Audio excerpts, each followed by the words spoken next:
Hi friends, ఇది మీ spoken English class. నా పేరు ఈఎన్ విజయరాఘవ. మనం ఇంతవరకు మామూలుగా 29 వీడియో చేశాము. ఆ 29 వీడియో 31 వీడియో 30వ వీడియో ఇది 30th వన్. అయితే 29 వీడియోస్లో మనం అందులో మామూలుగా 10 పర్సనల్ ప్రొనౌన్స్ పైన చేశాము. I, we, you, he, she they పైన. తర్వాత మిగతా వచ్చేసి ఓ 7 యామ్, ఈజ్, ఆర్ వాటిపైన ఆ వర్డ్స్ పైన చేసాము. యాక్సిలరీ వర్బ్స్ అంటాం వాటిని మామూలుగా, బీ ఫార్మ్స్. నెక్స్ట్ వచ్చేసి 4 వీడియోస్ హ్యావ్, హ్యాస్, హ్యాడ్ పైన చేసాము. తర్వాత నెక్స్ట్ వచ్చేసి ఈ యొక్క డూ, డస్, డిడ్ పైన మొత్తం 7 వీడియోస్ చేసాము. 7 వీడియోస్. ఓకే, ఇక్కడికి 29 అయిపోయాయి. ఇది 30వ వీడియో. ఇది మొత్తం అన్నీ కలిపి మనం ఇంతవరకు చదువుకున్న చాప్టర్స్. బేసిక్స్లో 4 చాప్టర్స్.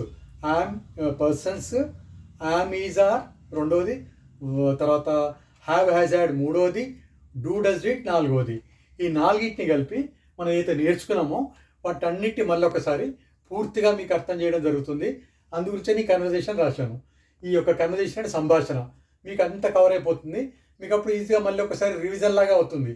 మీరు సులభంగా అర్థం చేసుకోవచ్చు. ఆమె ఎందుకు వాడాలా, ఈజ్ ఎందుక, ఆర్ ఇలా వాడాలా, మాట్లాడేటప్పుడు మన వాక్యాలు చేసేటప్పుడు, ఎవరితోనైనా సంభాషించేటప్పుడు ఇట్లా వాడతారా అని మీకు సులభంగా అర్థమైపోద్ది. ఇప్పుడు అందుకే రాశాను.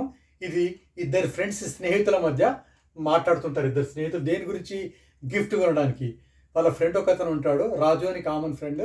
ఆ అబ్బాయికి గిఫ్ట్ కొనాలనేటువంటి ఒక ఉద్దేశంతో వీరిద్దరు మాట్లాడుకుంటారు, ఇద్దరు ఫ్రెండ్స్. దాని గురించి ఇప్పుడు సంభాషణ. ఆ సంభాషణ మనం నేర్చుకుందాం ఇప్పుడు. స్టార్ట్ చేస్తాను. ఫస్ట్ రవి అంటాడు, హాయ్ కిరణ్ అని అంటాడు. ఎవరు? రవి. తర్వాత కిరణ్ అంటాడు, hi Ravi, how are you, మీరు ఎలా ఉన్నారు?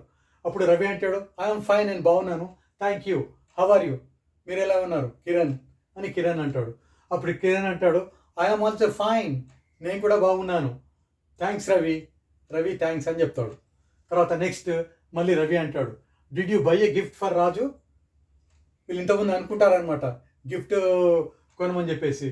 ఎవరు? తర్వాత రవి అన్నాడు ఏమని, did you buy a gift for Raju, రాజుకు గిఫ్ట్ కొన్నావా అని. అంటే అంతకుముందే అనుకుంటారు కిరణ్ గిఫ్ట్ నువ్వు కొను అని చెప్పేసి. అంటే సరే అని కిరణ్ కొంటా అంటాడు, కానీ గిఫ్ట్ కొనడు. అందుకని చెప్పేసి అయితే ఇది రవికి తెలియదు. అందుకనే రవి ఏమంటాడు, did you buy a gift for Raju, Raju gift కొన్నావా అని అంటాడు. వాళ్ళు అనుకునే విధంగా ఇంతకుముందు కొనమని చెప్తాడు కాబట్టి. అప్పుడు కిరణ్ ఏమంటాడు, no I did not buy, నేను కొనలేదు. ఇక్కడ డిడ్ వాడాము. రవి అంటాడు, వై, ఎందుకు కొనలేదు అని అంటాడు. అప్పుడు కిరణ్ అంటాడు, the gift is not available in the shop near by my house. The gift is not available in the shop near by my house. మా ఇంటి దగ్గర ఉన్న షాప్లో గిఫ్ట్ దొరకలేదు, లేదు, అవైలబుల్ లేదు అని అంటాడు. అప్పుడు రవి ఏమంటాడు, డూ వీ గో టు కోటి ఫర్ గిఫ్ట్, మనం కోటికి వెళ్దామా గిఫ్ట్ కొనడానికి అని రవి అడుగుతాడు. రవి అంటాడు ఎవరితోని, కిరణ్తోని. అప్పుడు కిరణ్ ఏమంటాడు, ఓకే రవి అని ఒప్పుకుంటాడు. ఓకే, ఇద్దరు కలిసి గిఫ్ట్ కోసం కొనడానికని కోటికి వెళ్తారు. అప్పుడు రవి ఒక గిఫ్ట్ సెలెక్ట్ చేస్తాడు. అందులో అక్కడ కోటిలో షాప్లో, ఈజ్ దిస్ గిఫ్ట్ గుడ్, ఈ గిఫ్ట్ బాగుందా అని కిరణ్ అడుగుతాడు. అప్పుడు కిరణ్ ఏమంటాడు, ఎస్ ఇట్ ఈస్ గుడ్, అవును ఇది చాలా బాగుంది. తర్వాత రవి అంటాడు, does Raju like this gift, Raju gift like చేస్తాడా అని అంటాడు. అప్పుడు కిరణ్ అంటాడు, ఐ థింక్ హీ లైక్స్, అవును అతను లైక్ చేస్తాడని నేను అనుకుంటున్నా అని అంటాడు కిరణ్. అప్పుడు రవి అంటాడు, how much money have you, నీ దగ్గర ఎంత డబ్బు ఉంది అని అంటాడు. అంటే రవి అంటాడు how much money have you. Kiran అంటాడు, ఐ హ్యావ్ ₹500, నా దగ్గర 500 రూపీస్ ఉన్నాయని ఎవరంటారు, కిరణ్ అంటాడు. అప్పుడు మళ్ళీ Ravi, has Raju this gift, Raju దగ్గర ఈ గిఫ్ట్ ఉందా అని అంటాడు. ఎవరు? రవి. అప్పుడు కిరణ్ అంటాడు, you had this gift long అగో, చాలా కాలం క్రితం ఈ గిఫ్ట్ ఉండింది అతడి దగ్గర, నాట్ నౌ, ఇప్పుడు లేదు, ఇంతకుముందు ఉండింది చాలా కాలం క్రితం. ఓకే అని చెప్తాడు. ఎవరు? కిరణ్. అప్పుడు రవి అంటాడు, was Raju with you yesterday, నిన్న రాజు మీతో ఉన్నాడా అని ఎవరంటారు? రవి అంటాడు. ఎవరిని? కిరణ్. ఓకే, అప్పుడు కిరణ్ ఏమంటాడు, ఎస్ అవును, Raju and I were together till 7 PM yesterday, Raju and I మేమిద్దరం, కాబట్టి ఇక్కడ వర్ వచ్చింది, మేమిద్దరము కలిసి 7 గంటల వరకు నేను సాయంత్రం ఉన్నాము అని అంటాడు. ఎవరు? కిరణ్. అప్పుడు రవి అంటాడు, will you be at Raju's house at 7 PM today, ఈరోజు 7 PMకు రాజు ఇంటి దగ్గర ఉంటావా, ఇక్కడ మన బర్త్డే పార్టీకి అటెండ్ కావాలి, గిఫ్ట్ ఇవ్వాలి కాబట్టి అక్కడ ఉంటావా అని అంటారు. ఎవరు? రవి అంటాడు. ప్రశ్న రవి అడుగుతాడు ఎన్నో. ఎవరిని? కిరణ్ను.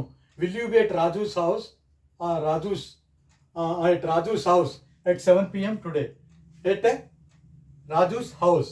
ఇక్కడ రాజు వాళ్ళ ఇంటి దగ్గర ఎట్ 7 p.m. టుడే. ఈరోజు 7 p.m. రాజు వాళ్ళ ఇంటి దగ్గర ఉంటావా అంటాడు.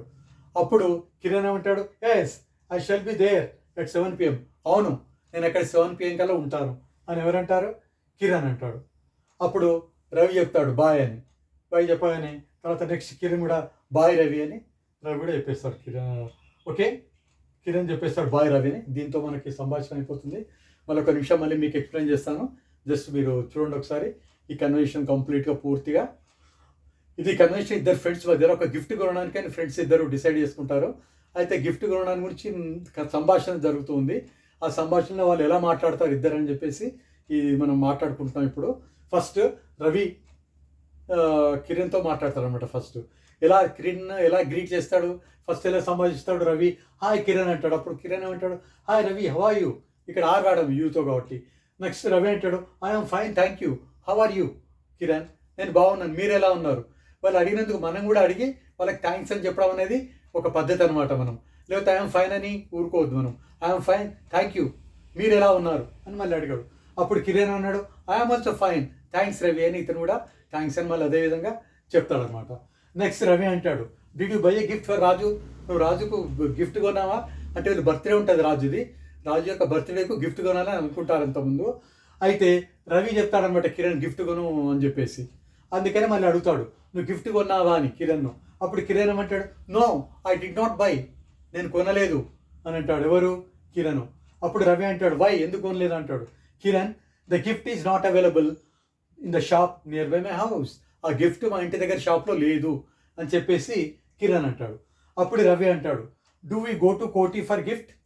మన గిఫ్ట్కు కోసమని కోటికి వెళ్దామా అంటే గిఫ్ట్ కొనడానికని కోటికి వెళ్దామా అని రవి అంటాడు. అప్పుడు కిరణ్ ఒప్పుకుంటాడు, ఓకే రవి వెళ్దామని అంటాడు. అప్పుడు ఇద్దరు కలిసి షాప్కి వెళ్తారు. షాప్కి వెళ్ళినప్పుడు రవి ఓ గిఫ్ట్ సెలెక్ట్ చేస్తాడు, దాన్ని చూపిస్తాడు. ఎవరికి? కిరణ్కి. ఈజ్ దిస్ గిఫ్ట్ గుడ్, ఈ గిఫ్ట్ బాగుందా ఆయన ప్రశ్నిస్తాడు, అడుగుతాడనమాట రవి ఒపీనియన్ తీసుకోవడానికి. అప్పుడు కిరణ్ ఒపీనియన్ తీసుకోవడానికి. కిరణ్ ఏమంటాడు, ఎస్ ఇట్ ఈస్ గుడ్, అవును ఇది బాగుంది అని అంటాడు. అప్పుడు Ravi, does Raju like this gift. Ravi మళ్ళీ అంటాడు కిరణ్తో, రాజు ఈ గిఫ్ట్ లైక్ చేస్తాడా అంటే అప్పుడు కిరణ్ అంటాడు, ఐ థింక్ హీ లైక్స్, అవును ఇతను ఇష్టపడతాడు అనుకుంటాను. అప్పుడు రవి అంటాడు మళ్ళీ, how much money have you, నీ దగ్గర ఎంత డబ్బు ఉంది. కిరణ్ అంటాడు, ఐ హ్యావ్ ₹500, ఐతో హ్యావ్ వాడతాము అందుకని ఐ హ్యావ్ 500 అంటాడు. తర్వాత రవి అంటాడు, has Raju this gift, Raju gift కలిగి ఉన్నాడా. అతను రాజు అంటే హీ కాబట్టి ఈ షీట్తో హ్యాజ్ వాడతాము, అందుకే ఇక్కడ has Raju this gift, Raju దగ్గర ఈ గిఫ్ట్ ఉందా అంటే కిరణ్ అంటాడు, I had this gift long ago, not no, ఇంతకుముందు చాలా కాలం క్రితం ఉండింది, ఇప్పుడు లేదు, చాలా కాలం క్రితం అని అంటున్నాడు కాబట్టి ఈ హ్యాడ్ అని అంటున్నాడు. ఇప్పుడు అన్నప్పుడు ఏమన్నాడు, హ్యాజ్ రాజు ఇప్పుడు ఉందా అంటే అతని దగ్గర ఇప్పుడు ఉందా అంటే హ్యాజ్ రాజు దిస్ గిఫ్ట్, ఇంతకుముందు ఉండిందని నేను చెప్తున్నాడు కాబట్టి ఈ హ్యాడ్ దిస్ గిఫ్ట్ లాంగ్ అగో, చాలా కాలం క్రితం కాబట్టి పాస్ట్లో హ్యాడ్ వాడాడు. మళ్ళీ Ravi, was Raju with yesterday, Raju మీతో ఉన్నాడా అని రవి అడుగుతున్నాడు కిరణ్. కిరణ్ అంటున్నాడు, yes Raju and I were together, ఇద్దరు కాబట్టి వర్ వాడాం వాజ్ ప్లేస్లో, నేను రాజు ఇద్దరం కలిసి ఉన్నాం నిన్న ఈవినింగ్ 7 PM వరకు అని అంటాడు. తర్వాత రవి అంటాడు మళ్ళీ, will you be at Raju's house at 7 PM today, ఈరోజు రాజు వాళ్ళ ఇంటి దగ్గర 7 PM ఉంటావా, ఎందుకని మనం గిఫ్ట్ ఇద్దాము బర్త్డే పార్టీకి దగ్గర కలుద్దాము అని చెప్పేసి, నువ్వు ఇక్కడ రాజు వాళ్ళ ఇంటి దగ్గర ఉంటావా 7 గంటలకు అని చెప్పేసి రవి అడుగుతాడు. అప్పుడు కిరణ్ ఏమంటాడు, yes I shall be there at 7 PM, అవును నేను ఇక్కడ 7 PMకు ఉంటాను రాజు వాళ్ళ ఇంటి దగ్గర. అప్పుడు రవి అంటాడు, బాయ్ అని చెప్పేస్తాడు రవి. అప్పుడు కిరణ్ అంటాడు, బాయ్ రవి అంటాడు. దీంతో మన కన్వర్జేషన్ అయిపోయింది. మనకు ఇవన్నీ am, is, are, was, were, shall be, will be, have, has, had, do, does, did, ఈ 13 వర్డ్స్ని కలిపి కన్వర్జేషన్ రాయడం జరిగింది. 13 వర్డ్స్ కాంబినేషన్తో మీకు పూర్తిగా అర్థం కావాలి, ఎక్కడ పదము ఎలా వాడాలి, ఏ సందర్భంలో వాడాలని మీకు మంచిగా అర్థం కావాలని చెప్పేసి ఈ 13 పదాలు మనం ఇంతవరకు నేర్చుకున్న 4 చాప్టర్లలో నేర్చుకున్న బేసిక్ వర్డ్స్ ఇవన్నీ కూడా ఈ 13 పదాలతో మీకు సంభాషణ చేయడం జరిగింది. దాదాపు 27 సెంటెన్సెస్ అన్ని కలిపి కూడా సులభంగా మీకు అర్థమయ్యే విధంగా రాయడం జరిగింది. మీరు 27 పదాలు మామూలుగా 13 వర్డ్స్తో 27 వాక్యాలు రాయడం జరిగింది. వీటిని ఒక్కోదాన్ని ఈజీగా బాగా క్షుణ్ణంగా గమనించి బాగా అర్థం చేసుకొని మాట్లాడడానికి ప్రయత్నించండి. దీన్ని మీరు వేరే పదాల్లో కూడా ఉపయోగించడానికి ప్రయత్నించండి. మీకు బాగా అర్థమైంది అనుకుంటాను. మీకు ఒకవేళ డౌట్స్ ఉన్నట్టయితే మీరు కామెంట్ బాక్స్లో తెలియజేయండి. నేను ఆ డౌట్స్ క్లియర్ చేస్తాను. Thank you. All the best.